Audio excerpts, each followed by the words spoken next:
Hi friends, welcome my channel. అద్దంలో దయ్యం. ఇది విచిత్రంగా ఉండొచ్చు. అద్దంలో కూడా దయ్యం కనపడుతుందని ఇది కొంతమంది తెలుసు, కొంతమంది తెలియదు. అసలు ఏం జరిగిందో చూద్దాం. మన స్టోరీలోకి వెళ్తే కానీ తెలియదు మనకి. ఇక వెళ్దామా మన భూతాల దేవికి. ప్రేమించి పెళ్లి చేసుకున్న వాళ్ళిద్దరూ ఓ ఇంట్లో అద్దెకు దిగుతారు. అద్దెకు దిగినాక ఆ ఇల్లు ఎలా ఉంటుందంటే, ఆ ఇంట్లో ఏమీ ఉండదు, ఒక అద్దం మాత్రమే ఉంటుంది. ఆ అద్దం అతికించి ఉంటుంది, కానీ అది తీయడానికి కుదరదు. అది చూడడానికి అందంగా ఉంది, అందుకే ఎవరు దాన్ని పగలగొట్టరు. దాన్ని తీయడానికి కూడా సాహసించరు. ఉండలే, వచ్చిన వాళ్ళని చూసుకుంటారని చెప్పేసి ఉంటారు. ఆ ఇంటి ఓనర్ దాన్ని అలా ఫిక్స్ చేశాడు.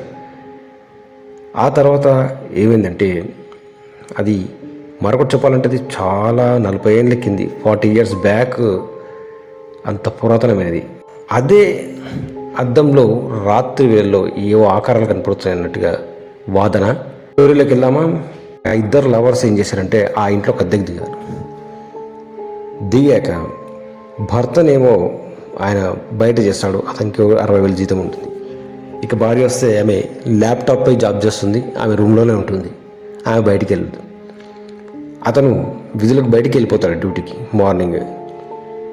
ఒక 4 రోజుల పాటు బాగానే ఉంది వాళ్ళకి. 4 రోజుల పాటు అంటే 4 రోజుల పాటు ఉంది. బట్ ఏంటంటే వాళ్ళు అద్దంని అబ్జర్వేషన్ చేయలేదు. ఓ రోజు ఏమైందంటే ఆ ఇంట్లో ల్యాప్టాప్ అయి వాళ్ళ భార్య అంటే తన పనిలో ఉండగా రాత్రి 11:30కి అయితే భర్త అప్పటికి వచ్చే ఉంటాడు. వచ్చి బెడ్పై పడుకొని ఉన్నాడు. భార్య టేబుల్పై కూర్చొని ల్యాప్టాప్లో ఏవో చూస్తూ కూర్చుంటుంది. అయితే తనకి ల్యాప్టాప్ ఆఫ్ చేసినప్పుడు కాస్త తల బరువుగా ఛాతిలో ఒత్తి పట్టినట్టుగా, కాస్త వెన్నుపూసలో కొంచెం నొప్పిగా అనిపించింది. ఇంకాస్త పని ఉంది, ఇంకొక గంట పని ఉంది. ఎలాగోలాగా ఇట్లా చేద్దాం అనుకుంటే తనకి గుర్తుకొస్తుంది కాస్త టీ పెట్టుకుందామని. వంట రూమ్లోకి వెళ్ళి టీ పెట్టుకుందామని ఆ టేబుల్ని అంటే కుర్చీని వెనక్కి జరిపి నెమ్మదిగా లేచి లోనికి వెళ్తుంది. అంతే. ఆ లోనికి వెళ్తుంటే అద్దంలోంచి వెళ్ళినప్పుడు తాను ఒక్కతే వెళ్ళినట్టుగా అనిపిస్తుంది కదా, నీడలాగా. కానీ వెనక నుంచి మరొక నీడ వచ్చినట్టుగా అద్దంలో కనపడుతుంది. ఒక నిమిషం ఆగి వెనక్కి తిరిగి అటు ఇటు చూస్తుంది. ఆ నీడ ఏందబ్బా, రెండో నీడ అనుకుంటుంది. చాచా అలాంటిదేముండదులే, నేను వచ్చి 4 రోజులు అయింది, నాకు ఎప్పుడు ఏం జరగలేదు, ఇవాళ ఏంది అంతా నా భ్రమ, నిద్ర వస్తుంది కదా అందుకే అలా అనిపించింది. వెళ్ళి లోనికి వెళ్ళి ఫ్రిడ్జ్లోంచి పాలు తీసి టీ పెట్టుకొని తాగుతుంది. టీ పెట్టుకొని ఆ తాగేటప్పుడు ల్యాప్టాప్ని ఆఫ్ చేస్తుంది కదా, కాస్త రెస్ట్ తీసుకుందామని. ల్యాప్టాప్ ఆఫ్ చేసినప్పుడు ల్యాప్టాప్లో అద్దం ఉంటుంది కదా, ఆ ల్యాప్టాప్ అద్దంలోంచి మిర్రర్ కనబడుతుంది. ఆ ల్యాప్టాప్ అద్దంలోంచి ఆ మిర్రర్లో నెల్లని నీడ ఎవరో ఒక వ్యక్తి నించోనట్టుగా, ఆ వ్యక్తి నించొని చెయ్యూపుతున్నట్టుగా కనబడింది. అదేంటి, ఆ ల్యాప్టాప్ మిర్రర్లో అద్దంలో ఎవరో కనబడుతున్నారు, ఇది నిజమేనా అని చెప్పేసి ఛాయ్ గ్లాస్ని సగం దాగిన టీ కప్ని పక్కకెట్టి వెనక్కి తిరిగి చూస్తుంది. ఏమీ ఉండదు. అంత నా భ్రమలే, నేను ఎందుకో భ్రమపడుతున్నాను ఈ మధ్య, ఎందుకు ఏమైందో నాకు అని చెప్పేసి సర్లే అనుకుని మళ్ళీ టీ కప్ తాగి తీసుకొని ఆ టీ తాగేసేసి టీ కప్ పక్కన పెట్టి ఒక 2 నిమిషాలు కళ్ళు మూసుకుందామని నెమ్మదిగా తలని వెనకేసి కళ్ళు మూసుకుంది. అంతే. తాను కళ్ళు మూసుకున్నప్పుడు వెనక నుంచి ఎవరో తనని తలపై తల పెట్టి తననే చూస్తున్నట్టుగా, తన నుదుటి మీద ముద్దు పెట్టినట్టుగా అనిపించింది. ఆ తలకు ఉడిక్కిపడి లేస్తుంది. ఒళ్ళంతా జివ్వుమన్నట్టుగా, చల్లగన్నట్టుగా రోమాలన్నీ నిక్కబడుచుకున్నాయి. ఈ ఇంటిపై ఒక్కసారి ఇంత చల్లగైంది, నుదుటిపైన ఎవరో వచ్చినట్టు అనిపించింది. ఇది ఎక్కడ పడమా ఉండు, ఇతన్ని లేపుతానని చెప్పేసి వాళ్ళ భర్తని లేపుతుంది.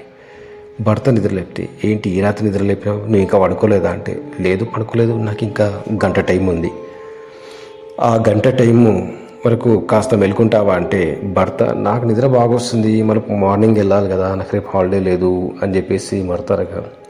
ఏం లేదు, ఒక్కసారి కొంచెం ఇబ్బంది అనిపిస్తుంది, నాకోసం ఇబ్బంది పడవా అంటే భర్త సరే అని చెప్పేసి కుర్చీపై కూర్చొని మొబైల్ ఎత్తుకుంటూ కూర్చుంటాడు.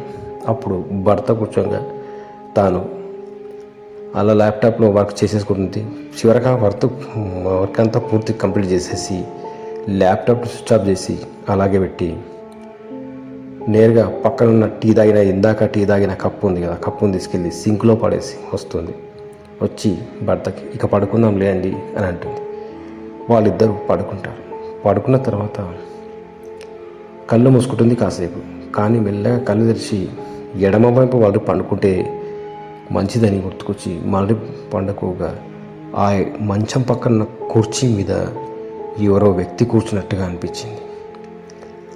ఆ వ్యక్తి కూర్చున్న వ్యక్తికి అంటే పక్కనే అద్దంతో డ్రెస్సింగ్ టేబుల్ ఉంటుంది.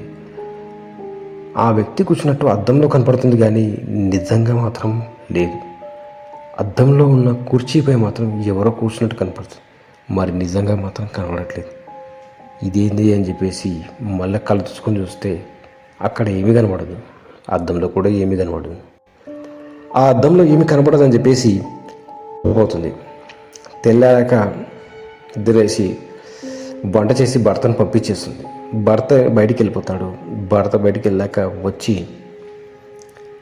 ఇక స్నానం చేసి తినేసి నేను కూడా డ్యూటీకి ఎక్కుతానని చెప్పేసి తను స్నానం చేసి వంట రూమ్లోకి వెళ్ళి ఫుడ్ పెట్టుకుంటుంది. అంతే. ఫ్రిడ్జ్ డోరు తెరిసినట్టుగా అనిపిస్తుంది. ఫ్రిడ్జ్ డోర్ ఎవరు తీస్తారో నేను కాకుండా ఫ్రిడ్జ్ డోర్ ఎవరో తీస్తేనే వెళ్తుంది తప్ప అది ఎప్పుడు వెళ్ళదు. అది కూడా మనమే కొన్నాం కదా, అంత వీక్ ఉండదే ఫ్రిడ్జ్ డోరు అని చెప్పేసి తెరుస్తున్న ఫ్రిడ్జ్ డోర్ని మూద్దామని ముందుకెళ్తుంది. అప్పటికి ఫ్రిడ్జ్ డోర్ ఆటోమేటిక్గా తన కళ్ళ ముందే ఫ్రిడ్జ్ డోర్ క్లోజ్ అయిపోతుంది. ఆ దృశ్యాన్ని చూసిన ఆ మహిళ వెంటనే భయంతో కాస్త కెవ్వమంటుంది. ఆ కెవ్వమన్నప్పుడు పక్క వాళ్ళు ఎవరో బయటికి వెళ్ళి ఇక్కడ ఏదో సౌండ్ వచ్చిందని అటు ఇటు చూస్తారు. అక్కడ ఏమీ ఉండదు. ఎక్కడి నుంచి సౌండ్ చూస్తే పక్కన డోర్ తెరిచి ఉంటుంది. డోర్ తెరిస్తే లోనికి వస్తే నీకేమైనా సౌండ్ వినబడిందా అని తను అడుగుతారు. అప్పుడు తను అంటుంది, లేదు నేనే అరిచాను, ఇక్కడ బల్లి అనేది నా మీద పడడానికి వెళ్తే, ఓ బల్లె అంతేనా, బల్లికి భయపడతావా, సర్లే ఇంట్లో క్యాజువల్గా బల్లులు ఉంటాయి, మా ఇంట్లో ఉన్నాయి, సర్లే అది పోతుందిలే, ఏదో ఎందుకు వరిచిందా అని చెప్పి మేము వచ్చామంటే, ఏం లేదండి బల్లే అంటది. సరే అని వాళ్ళు వెళ్ళిపోతారు. మళ్ళీ డోర్ పెట్టేసుకుంటుంది. అది ఉదయం 10:30. ఆ తర్వాత ఇలా కాదని చెప్పేసి కాసేపు పక్క ఇంట్లో పోయి కొంచెం మాట్లాడదామని చెప్పేసి వర్క్ కాస్త తక్కువ ఉండడం వల్ల భోజనం చేశాక వెంటనే పక్కింట్లోకి వెళ్తుంది. డోర్ పెట్టేసి పక్కింట్లోకి వెళ్ళి కూర్చున్నంతసేపు హాయిగా ఉంటుంది. వాళ్ళతో పాటు 1:30 పాటు వాళ్ళతో గడిపేసి మళ్ళీ సరిగ్గా 12 గంటలకి ఇంట్లోకి వస్తుంది. 12 గంటలకి ఇంట్లోకి రాగానే ఇంట్లో వంటలో పప్పు చేసింది కదా, కోడిగుడ్లు తెద్దామని చెప్పేసి అంటే చూస్తే పక్కన కిరాణా షాప్లో కోడిగుడ్లు కానీ ఉంటాయి కదా, తెద్దామని చెప్పేసి మళ్ళీ డోర్ పెట్టేసి గుడ్లు తేవడానికి వెళ్తుంది. తీరా గుడ్లు తెచ్చి డోర్ తెరిచి ఇంట్లోకి వచ్చేసరికి ఫ్రిడ్జ్లోంచి కర్రీ, అంటే గత మొన్న 2 రోజుల కింద చేసిన కర్రీ అనమాట, అంటే చట్నీ, ఫ్రిడ్జ్లో చేసిన చట్నీ అనేది బయటపడుతుంది. ఫ్రిడ్జ్ డోర్ తీసి చట్నీ బయటపడతారంటే ఎవరమ్మ? వెంటనే చకచక వచ్చేసి డోర్ తెరిచి ఆ చట్నీని, కింద పడ్డ చట్నీని తీసి చెత్తలో వేస్తుంది. ఆ మిగతా చట్నీని ఫ్రిడ్జ్లో పెట్టి అక్కడ క్లీన్ చేసి పెడుతుంది. వెంటనే భర్తకు ఫోన్ చేసి చెప్తుంది, ఇంట్లో అంత విచిత్రంగా జరుగుతున్నాయి, ఫ్రిడ్జ్లో ఇట్లా చేస్తారు, రాత్రి ఇలా అయింది, నేను నీకు చెప్పలేదు, అద్దంలో ఎవరో కనపడుతున్నారు, ఇంట్లో నాకు నల్ల నీడ కనపడుతుంది, ఎవరో నా వెనకాల వచ్చినట్టు అనిపిస్తుంది, మనం కుర్చీ మీద ఉరికి కూర్చుంటే నా తలపై ఎవడో తల పెట్టినట్టుగా అనిపించి ఉలిక్కి పడ్డాను అని చెప్పేసి జరిగే కథ అంతా భర్తకు చెప్తుంది. భర్త సర్లే నేను సాయంత్రం వస్తాను కదా, వచ్చాక మాట్లాడదామని సరిగ్గా 5:30కి భర్త ఇంటికి వస్తాడు. ఏం జరిగింది అసలు ఏమైందంటే, వచ్చిన భర్తకి విషయం ఎంతో చెప్తుంది. నాకు ఇందువల్ల కూడా అలాగే వెంది, పక్కింట్లోకి వెళ్ళి కూర్చున్నంతసేపు మనసంతా హాయిగా ఉంది, కానీ ఈ ఇంట్లోకి వస్తేనే నాకు ఎందుకో తల బరువుగా అనిపిస్తుంది, కడుపు పట్టేసినట్టుగా, ఛాతీలో ఒత్తినట్టుగా అనిపిస్తుంది, మొత్తం జాయింట్ పెయిన్స్ వస్తాయంటే భర్తకు ఆశ్చర్యమై అదేంది 2 రోజులు బాగానే ఉన్నట్టే, ఏ ఒకటి గుర్తుపెట్టుకోండి, ఏ ఇంట్లో అయినా అప్పుడే చూపేది ఎఫెక్ట్ స్లోగా చూపిస్తుంది. అసలు ఇంట్లో ఏముంది, ఎందుకు ఇలా అయిందని చెప్పేసి చూస్తే ఈ ఇంట్లో ఏమీ లేదు, ఒక అద్దం తప్ప. అంటే నాకు మొన్న అద్దంలోనే ఆకారం కనబడిందండి అంటే భర్తకు నమ్మకం తక్కువ. అలాంటి ఏముండవు, అద్దంలో ఆకారంగా కనబడడం ఏంటి, నాకు కనపడలేదు నీకెందుకు కనపడుతుంది అంటే, ఆ ఎఫెక్ట్ అనేది ఒక్కరికే వస్తుందండి, అందరికీ రాదు. కుటుంబంలో కేవలం ఒక్కరికే వస్తుంది ఎఫెక్ట్, అందరికీ పడదంటే ఆ భర్త అంటాడు, సర్లేని అనుమానం చూడు, వారం రోజులు చూద్దాం. అది మరీ బాగలేదు, నీకు భయం అవుతుందంటే ఇల్లు ఖాళీ చేద్దాం. ఈ ఇల్లు మనది కాదు కదా, ఏముంటే ఎందుకు మనకి, మనం ఏం చేయడానికి రాదు, మనం ఇది సొంత ఇల్లు అయితే మనం ఏమని చేయొచ్చు అని చెప్పేసి భర్త చెప్పగా, అలాగే సరే చూద్దామని చెప్పేసి అనుకుంటారు. కానీ ఆ రోజు రాత్రి నిజంగా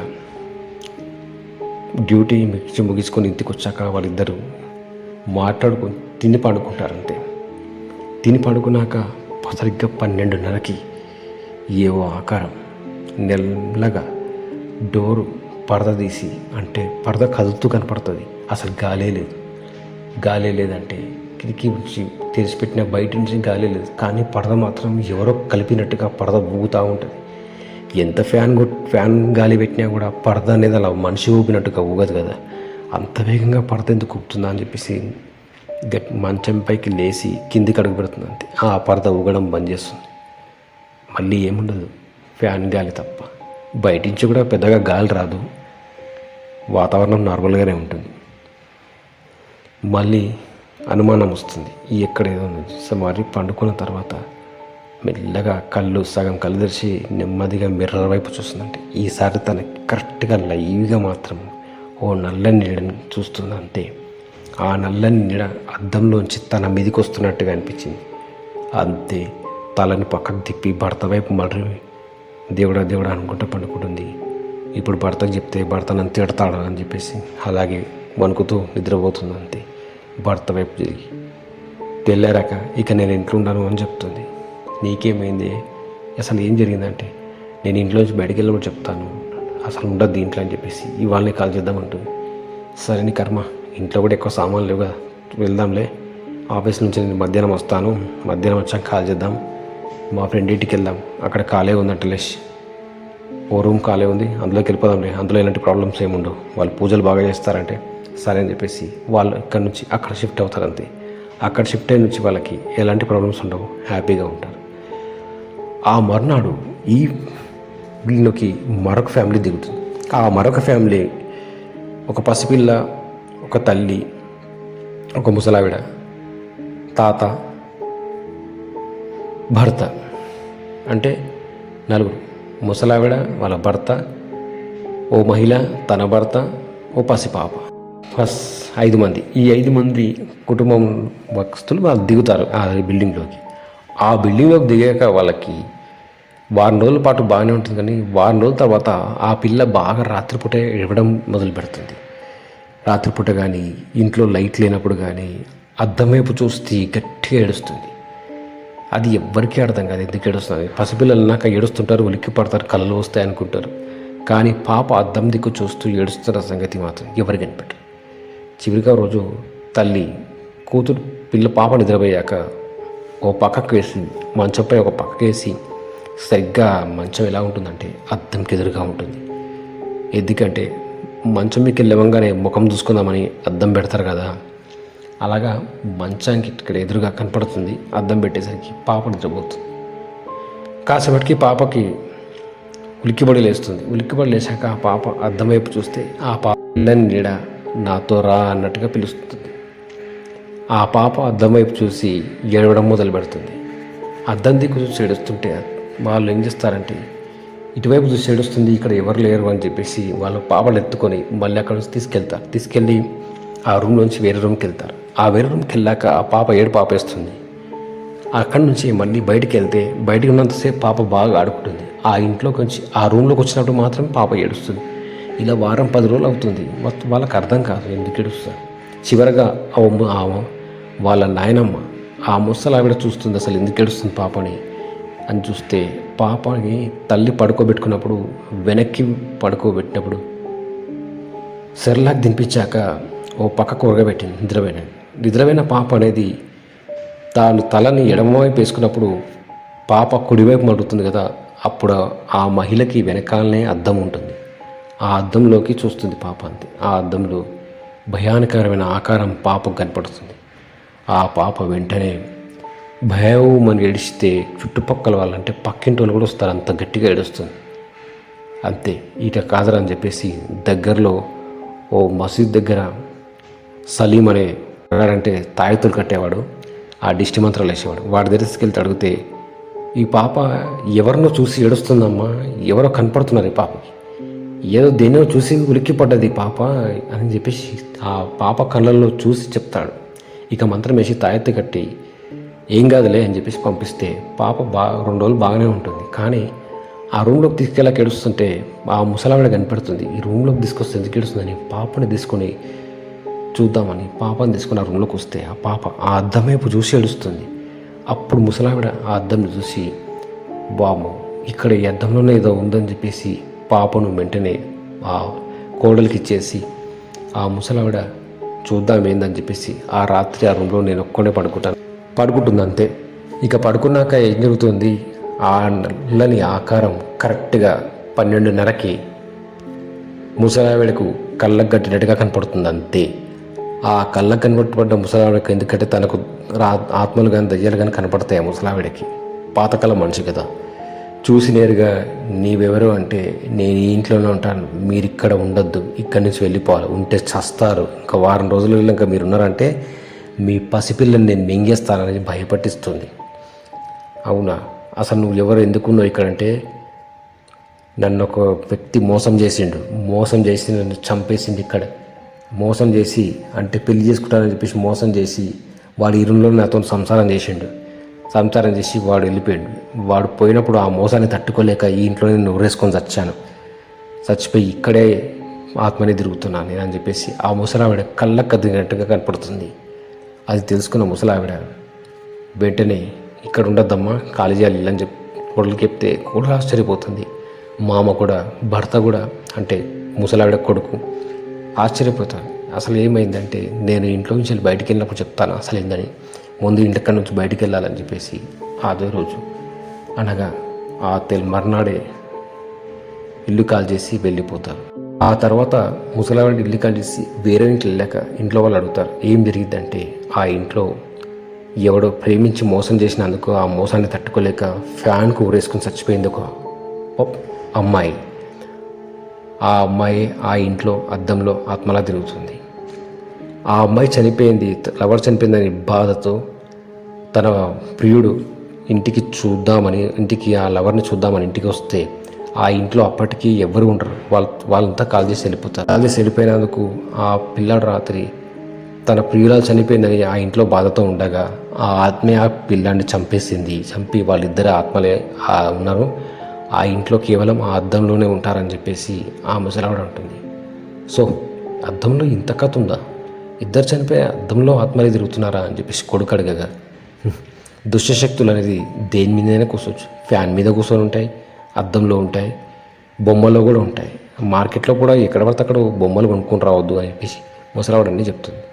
వీటన్నిటి చోట్ల దయ్యాలు ఉంటాయని కొడుకు అంటాడు. దుష్టశక్తులు ఎక్కడుంటాయి అనేది చాలా చోట్ల ఉంటాయి, ఎక్కడుంటాయి అనేది క్వశ్చన్ కాదు. దైవం అంతటా వ్యాపించింది అంటారు కదా, దుష్టశక్తులు కూడా కొన్ని చోట్ల వ్యాపించి ఉంటాయి అంతే. వాటి దృష్టి అనేది కొన్ని వస్తువుల మీద మాత్రం ఉంటుంది. అద్దం మంచిగా ఉంటే మంచిది, అది కొంచెం ఏమున్నా కూడా ఆ అద్దంలో దుష్టశక్తులు ఆవరిస్తాయి. అందుకే అద్దం కొంచెం పాడుబడ్డ పాతకాలం లాంటిదైనా సరే ఆ అద్దంని తీసివేయాలి, లేకపోతే ఆ అద్దంలో ఇలాంటి దుష్టశక్తులే వస్తాయని ముసలావిడ చెప్తుంది. సో ఫ్రెండ్స్, అద్దంలో దయ్యం, అద్దంలో తల్లి బిడ్డ ఓ దయ్యం, అంటే తల్లి బిడ్డ రూమ్లో అద్దంలో దయ్యం. సో ఫ్రెండ్స్, ఇది జరిగింది. సో ఫ్రెండ్స్, ఈ వీడియో కనుక నచ్చితే లైక్ చేయండి, షేర్ చేయండి, మరి మీకు వస్తున్న ఛానల్ సబ్స్క్రైబ్ చేయండి. ఇది జరిగిన సంఘటన. మరి మీకు నచ్చిందా ఫ్రెండ్స్? మీకు నచ్చితే మీ ఫ్రెండ్స్కి లింక్ షేర్ చేయండి, మా ఛానల్ సబ్స్క్రైబ్ చేయండి. మళ్ళీ చెప్తున్నా, షేర్ చేయండి, సబ్స్క్రైబ్ చేయండి. వీడియో చూసినందుకు మీకు అందరికీ ధన్యవాదాలు. Thanks for watching. So friends, మరొక జరిగిన సంఘటనతో మీ ముందు అంటాను. మరి అంతవరకు సెలవు. నమస్తే, బాయ్.